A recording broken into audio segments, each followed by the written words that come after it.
تو آج کی اس تفصیلی جائزے کا آغاز کرتے ہیں۔ ہمارے سامنے ہے سورۃ الفاتحہ کا متن، اسلام کی وہ بنیادی سورت جو سب سے زیادہ پڑھی جاتی ہے۔ جی ہاں، اور یہ ہر مسلمان کی نماز کا لازمی حصہ بھی ہے۔ اسے الکتاب یعنی کتاب کی ماں کہا جاتا ہے۔ الکتاب یعنی کتاب کی بنیاد یا جڑ؟ بالکل، کا مطلب ہی اصل، جڑ، بنیاد ہے۔ تو گویا یہ پورے قرآن کی جو تعلیمات ہیں نا، ان کا ایک نچوڑ، ایک خلاصہ ہے۔ صحیح۔ تو آج ہم یہی کوشش کریں گے کہ اس مختصر سی لیکن بہت ہی گہری سورت کے ہر حصے کو ذرا سمجھیں، اس کے معنی کی تہوں کو کھولیں۔ ضرور، اور یہ دیکھیں کہ یہ صرف چند آیات نہیں ہیں، بلکہ ایک مکمل منشور ہے زندگی گزارنے کا۔ چلیں تو پھر شروع کرتے ہیں پہلی آیت سے۔ بسم اللہ۔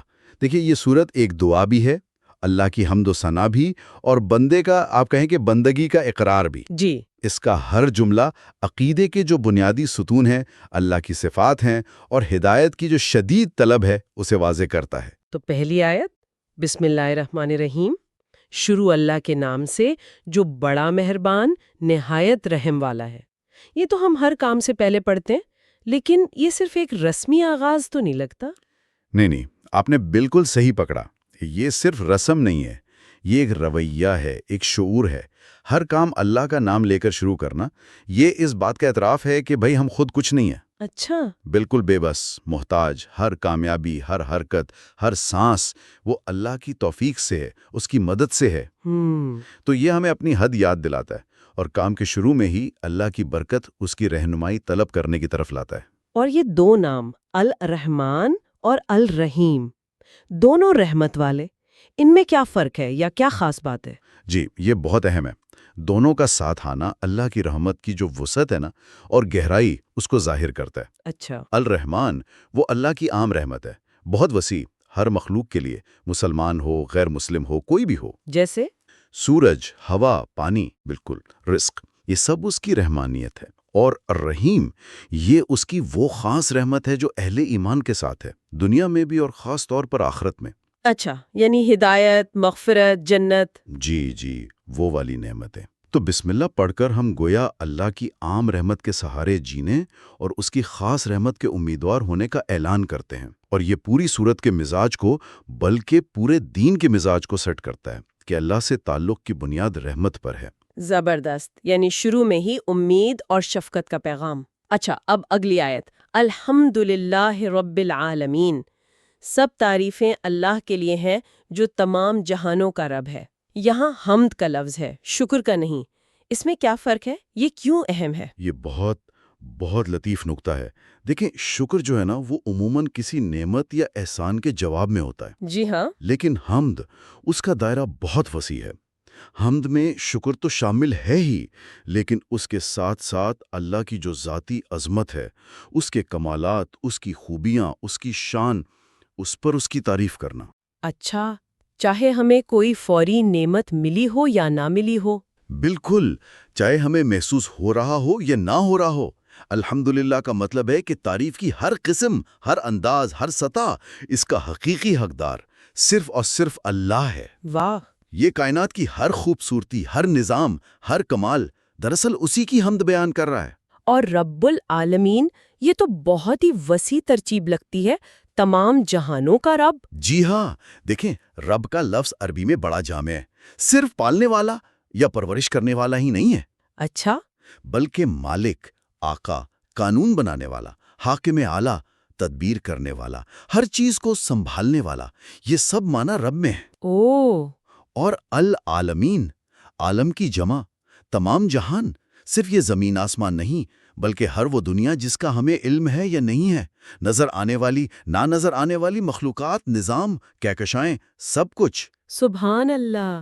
یہ اللہ کی مکمل حاکمیت، اس کی لامحدود ملکیت اور کائنات کی جو ناقابل تصور وسعت ہے نا، اس کا احساس دلاتا ہے۔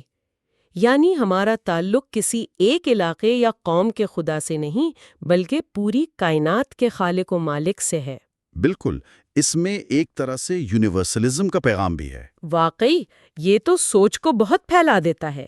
اچھا، پہلے رحمت کا ذکر، پھر تمام جہانوں پر ربوبیت اور حاکمیت، اب تیسری آیت میں پھر سے الرحمن الرحیم، یہ دوبارہ کیوں آیا؟ رب العالمین کے فوراً بعد؟ ہاں، یہ تکرار بڑا معنی خیز ہے۔ دیکھیں، رب العالمین کہہ کر اللہ کی لامحدود طاقت، اختیار، حاکمیت بتائی۔ جی، فوراً بعد الرحمن الرحیم لا کر واضح کر دیا کہ بھائی یہ جو اتنی بڑی بادشاہت ہے، یہ جو پرورش کا نظام ہے، یہ جبر پر یا قہر پر نہیں ہے، اچھا، یہ سراسر رحمت اور شفقت پر قائم ہے۔ وہ قادر مطلق ضرور ہے، لیکن اس کی قدرت رحمت کے ساتھ جڑی ہوئی ہے۔ واہ! تو یہ بندے کے دل میں بے وقت اللہ کی عظمت کا احترام بھی پیدا کرتا ہے اور اس کی محبت اور قربت کی تڑپ بھی۔ یعنی وہ خوف اور امید والا توازن؟ بالکل، خوف و رجا کا توازن، یہی ایمان کی بنیاد ہے۔ صحیح، اللہ کی عظمت سے ڈر بھی ہو اور رحمت سے امید بھی، یہ تعلق کی خوبصورتی ہے۔ اچھا، اگلی آیت، مالک یوم الدین، بدلے کے دن یعنی قیامت کا مالک ہے۔ اس دن کی ملکیت کا خاص ذکر، اس کی کیا وجہ؟ یوم الدین یعنی جزا سزا کا دن، قیامت کا دن۔ اس آیت میں اللہ کا ایک اور اہم پہلو سامنے آتا ہے، وہ ہے اس کا کامل انصاف اور اختیار۔ دنیا میں تو ہمیں ملکیتیں نظر آتی ہیں، اختیارات، حکومتیں، لیکن یہ سب عارضی ہیں، محدود ہیں۔ جی بالکل۔ قیامت کا دن یہ سارے ظاہری اختیارات ختم، حقیقی، مکمل، لامحدود بادشاہت اور اختیار صرف اللہ کا ہوگا۔ وہی اس دن کا مالک، مالک یوم الدین۔ تو یہ ہمیں آخرت کی جواب دہی یاد دلاتی ہے۔ شدید احساس دلاتی ہے کہ بھائی زندگی کا ہر لمحہ، ہر عمل ریکارڈ ہو رہا ہے، حساب دینا ہے۔ اور یہ دنیا میں انصاف قائم کرنے کی ترغیب بھی دیتی ہوگی؟ یقیناً، کیونکہ حتمی انصاف تو اللہ کے ہاتھ میں ہے۔ صحیح۔ تو اب تک ہم نے اللہ کی حمد دیکھی، اس کی ربوبیت، اس کی رحمت اور پھر یوم جزا کی مالکیت، گویا اللہ نے اپنا تعارف مکمل کرا دیا۔ بالکل، اور یہ صفات جاننے کے بعد ہی تو بندہ اس قابل ہوتا ہے کہ وہ اللہ سے صحیح معنوں میں آپ کہیں کہ تعلق قائم کر سکے، اپنی درخواست پیش کر سکے۔ اور وہی اگلی آیت میں ہو رہا ہے۔ جی بالکل۔ جی، اب صورت کا رخ بدل رہا ہے، بندہ براہ راست مخاطب ہے۔ ایاک نعبد و ایاک نستعین، ہم صرف تیری ہی عبادت کرتے ہیں اور تجھی سے مدد مانگتے ہیں۔ یہ آیت تو بالکل مرکز میں ہے، کہتے ہیں پورے قرآن کا نچوڑ ہے۔ اس پر ذرا روشنی ڈالیے۔ آپ نے بالکل صحیح فرمایا، یہ آیت یہ اس صورت کی روح ہے، اسلام کا مرکزی پیغام۔ ایاکا یعنی صرف تیری ہی، اس کو پہلے لایا گیا ہے۔ ہاں، نعبد و ایاک نہیں کہا۔ جی نہیں، ایاکا نعبدو، اس سے حصر پیدا ہوتا ہے، یعنی کسی اور کی نہیں، صرف اور صرف تیری ہی، ایاکا نعبدو، ہم صرف تیری ہی عبادت کرتے ہیں۔ یہ توحید الوہیت ہے، بالکل۔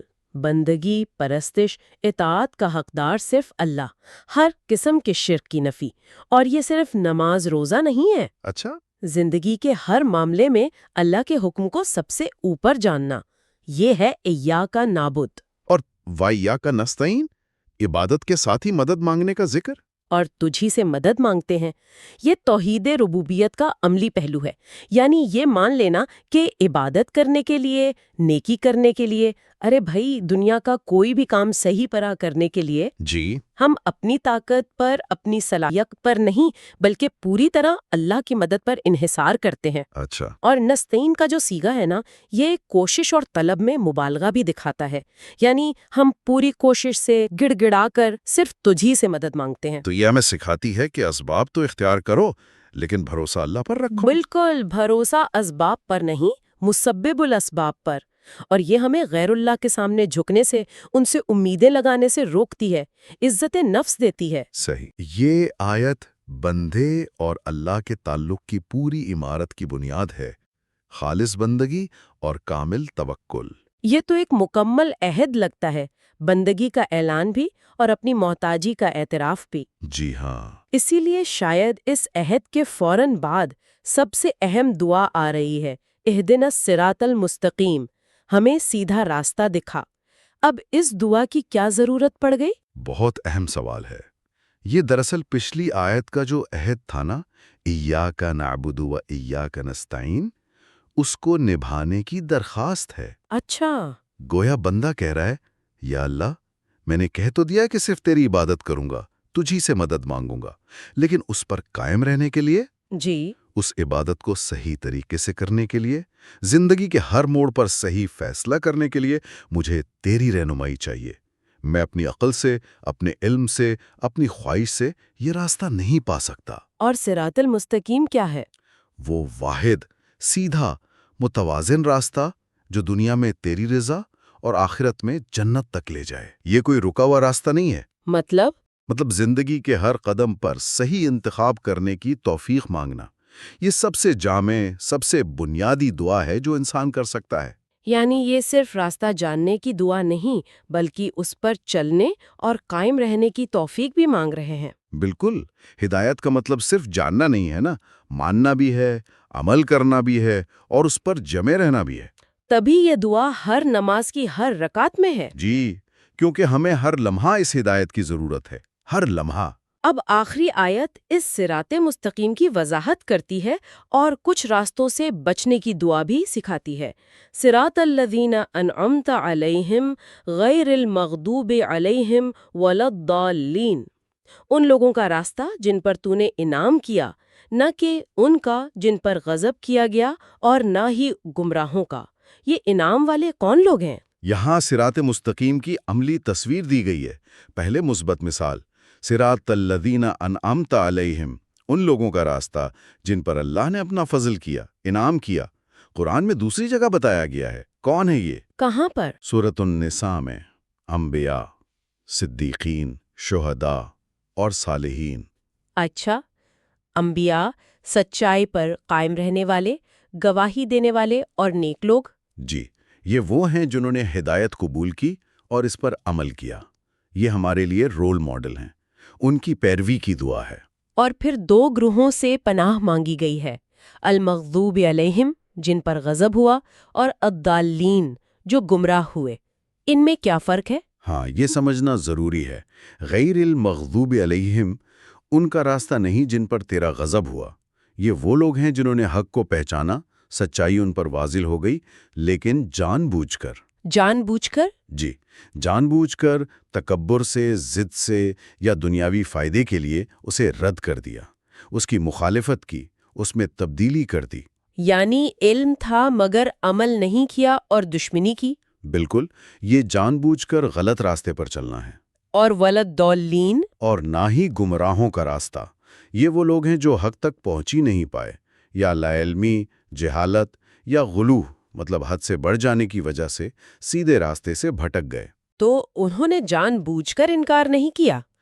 شاید نہیں، ہو سکتا ہے حق کو تلاش کرنے کی سنجیدہ کوشش نہ کی ہو، یا غلط جگہ سے رہنمائی لی ہو، یا نیک نیتی سے چلے ہوں مگر غلط نتیجے پر پہنچ گئے۔ یہ بغیر علم کے عمل کرنا، یا جذبات میں بہہ کر، یا افراط و تفریط کا شکار ہو کر غلط سمت میں نکل جانا ہے۔ اچھا، تو دعا یہ ہے کہ ہمیں ان دونوں انتہاؤں سے بچا۔ جی، ایک طرف حق کو جان کر انکار کرنے سے، اور دوسری طرف حق سے لا علمی یا بے پرواہی کی وجہ سے بھٹک جانے سے۔ ہمیں درمیانی، متوازن علم اور عمل والا راستہ چاہیے۔ سبحان اللہ۔ تو خلاصہ یہ ہوا کہ سورۃ الفاتحہ کا آغاز اللہ کی حمد اور اس کی صفات سے ہوا، ربوبیت، رحمت، انصاف، پھر بندے کا عہد بندگی اور توکل، اور آخر میں سب سے بڑی دعا، سیدھے راستے کی، جس کی مثال بھی دی اور جن سے بچنا ہے وہ بھی بتایا۔ واقعی یہ ام الکتاب ہے۔ بے شک، اور اس کی عظمت کا ایک اور پہلو وہ حدیث قدسی ہے جس کا مفہوم ہے کہ اللہ تعالیٰ فرماتا ہے، میں نے نماز یعنی سورہ فاتحہ کو اپنے اور اپنے بندے کے درمیان آدھا آدھا بانٹ دیا ہے۔ اچھا؟ اور میرے بندے کے لیے وہ ہے جو وہ مانگے۔ جب بندہ کہتا ہے الحمدللہ رب العالمین، اللہ فرماتا ہے میرے بندے نے میری حمد کی۔ جب کہتا ہے الرحمن الرحیم، فرماتا ہے میرے بندے نے میری ثنا کی۔ جب کہتا ہے مالک یوم الدین، فرماتا ہے میرے بندے نے میری بزرگی بیان کی۔ اللہ اکبر۔ اور جب بندہ کہتا ہے ایاک نعبد و ایاک نستعین، اللہ فرماتا ہے یہ میرے اور میرے بندے کے درمیان ہے، اور میرے بندے کے لیے وہ ہے جو اس نے مانگا۔ جی۔ اور جب بندہ کہتا ہے اہدنا الصراط المستقیم آخر تک، تو اللہ فرماتا ہے یہ میرے بندے کے لیے ہے، اور میرے بندے کے لیے وہ ہے جو اس نے مانگا۔ سبحان اللہ، یہ تو رونگٹے کھڑے ہو گئے۔ مطلب ہر نماز میں ہم اللہ سے براہ راست بات کر رہے ہیں اور وہ جواب دے رہا ہے۔ جی ہاں، بالکل یہی۔ نصف اول اللہ کی شان، نصف ثانی بندے کی دعا، اور ایاک نعبد و ایاک نستعین ان دونوں کو جوڑنے والا پل۔ اور اس کا بار بار دہرانا نماز میں۔ وہ اسی لیے ہے کہ یہ بنیادی تصورات اللہ کی عظمت، رحمت، انصاف، توحید، توکل، ہدایت کی ضرورت، یہ ہمارے شعور میں، لاشعور میں زندہ رہیں، تازہ رہیں۔ یہ ایک ربانی انتظام ہے۔ یہ سمجھنے کے بعد تو واقعی نماز کی کیفیت ہی بدل جانی چاہیے، یہ صرف الفاظ دہرانا نہیں رہا۔ بالکل، یہ ایک گہرا روحانی تجربہ ہے، اور اسی گہرائی میں اتر کر ایک سوال ذہن میں آتا ہے جو شاید اس ساری گفتگو کا حاصل بھی ہو۔ جی، وہ کیا سوال ہے؟ چونکہ اس سورہ کو قرآن کا خلاصہ کہا گیا ہے، الکتاب، تو اس میں جو مختلف پہلو بیان ہوئے ہیں، اللہ کا رب العالمین ہونا جو ہمیں ساری مخلوق سے جوڑتا ہے، یا اس کی رحمت الرحمن الرحیم جو امید دلاتی ہے، یا ایاک نعبد کا عہد جو ہر غلامی سے آزاد کرتا ہے، یا ایاک نستعین کا اصول جو اصل سہارا دیتا ہے، یا پھر اہدنا الصراط المستقیم کی وہ پکار جو ہمیشہ صحیح راستے کی جستجو میں رکھتی ہے۔ تو ان میں سے کون سا ایک پہلو آج کے دور میں اپنی ذاتی زندگی میں، اپنے حالات میں غور و فکر اور عملی رہنمائی کے لیے سب سے زیادہ اہم لگتا ہے، سب سے زیادہ متعلقہ محسوس ہوتا ہے؟ یہ واقعی بہت گہرا سوال ہے۔ اس کا جواب تو ہر ایک کو اپنے اندر ہی ملے گا۔ شاید یہی غور و فکر اس سورت کے پیغام کو زندگی میں لانے کا پہلا قدم ہے۔ یقیناً، اور یہی اس جائزے کا مقصد تھا کہ ہم ان آیات کے ظاہری معنی سے تھوڑا آگے بڑھ کر ان کی روح تک پہنچنے کی ایک کوشش کریں۔